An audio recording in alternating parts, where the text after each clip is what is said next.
What a celebration, man. I can't believe it. The Dictators finally back in fucking L.A.? Man, how's it feel back to be on the Sunset Strip? Feels awesome. Awesome. Tell us about the first time. Was it the Whiskey, the Starwood? I think the first time we played here was 77 at the Whiskey. Whiskey Go-Go? Yeah. What was that like, man, for New York boys coming out? The palm trees, the Tropicana, the girls? Yeah, first time on the West Coast, San Fran, LA was really cool. Wow. Yeah. That's awesome. Because I remember we played Mabuhay Gardens in San Fran. That was like the CBGBs in San Francisco. Then we played Whiskey. And then we came back every year. We played Starwood. I think we played the UCLA Pavilion with Blue Oyster Cult. And yeah, we did a lot of shows out here. Well, you just can't kill the Dictators, man. As many years go on, you got Man of War, you got Death Dealer, everything's happening, but the damn Dictators will just never die.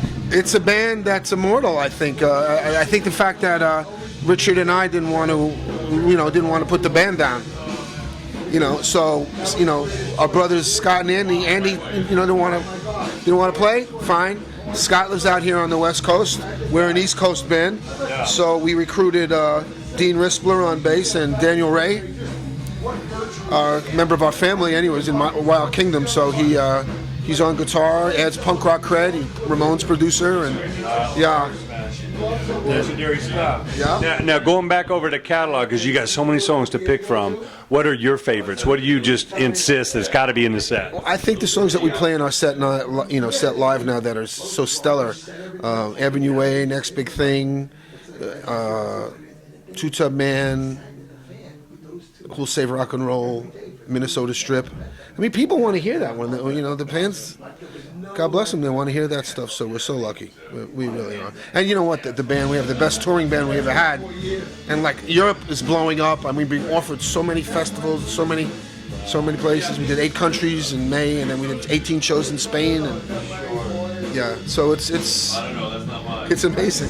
Amazing stuff. This is one of the great things about the internet. It's killed a lot of stuff in the music business, but YouTube has enabled fans all over the world, in South America and all over Europe, Eastern Europe, to find out about the band. That's right.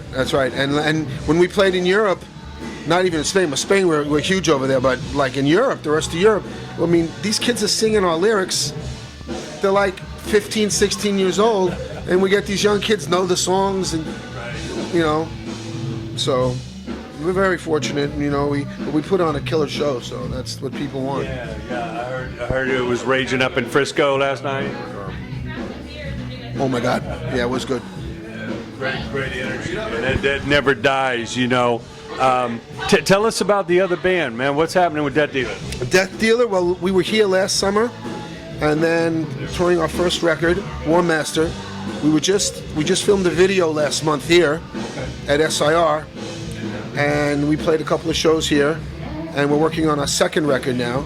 We have a run of shows in Europe in July, and Australia in September, and we're waiting on Japan, so it might be Australia and Japan. Amazing stuff. Yeah, and then I'm also in the Metal All-Stars. Who's playing with you on that? Well, in March it was Zakk Wylde, Joey Belladonna, Max Cavalera,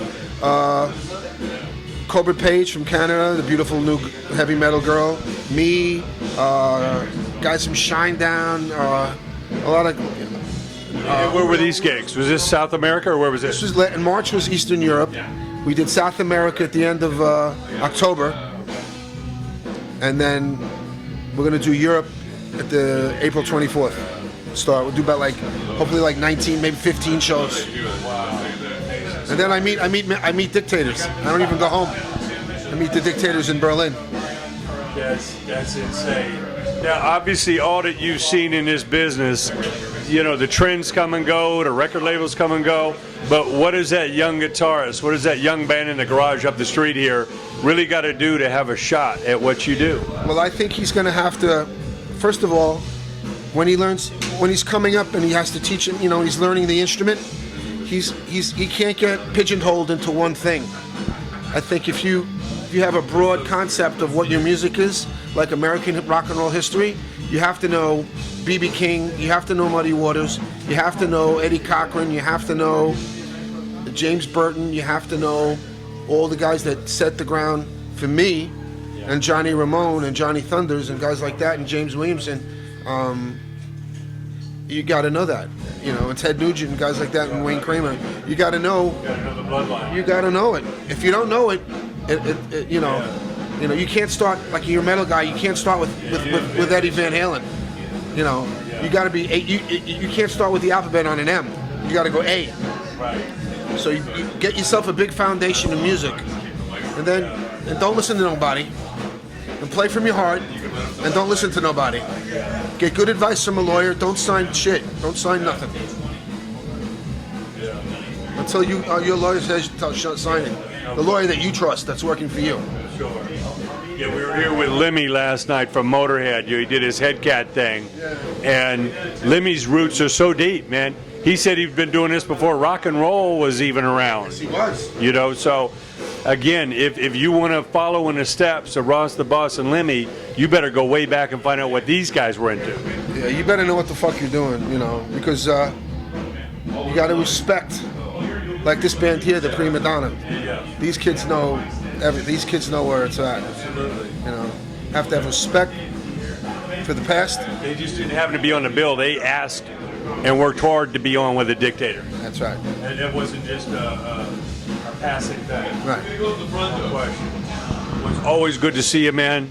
I'm going to be right in the front capturing this show, man, letting everybody know Ross the Boss is alive and well 2015 and forward. I've never been busier in my life these past couple of years, and it seems like it's more and more.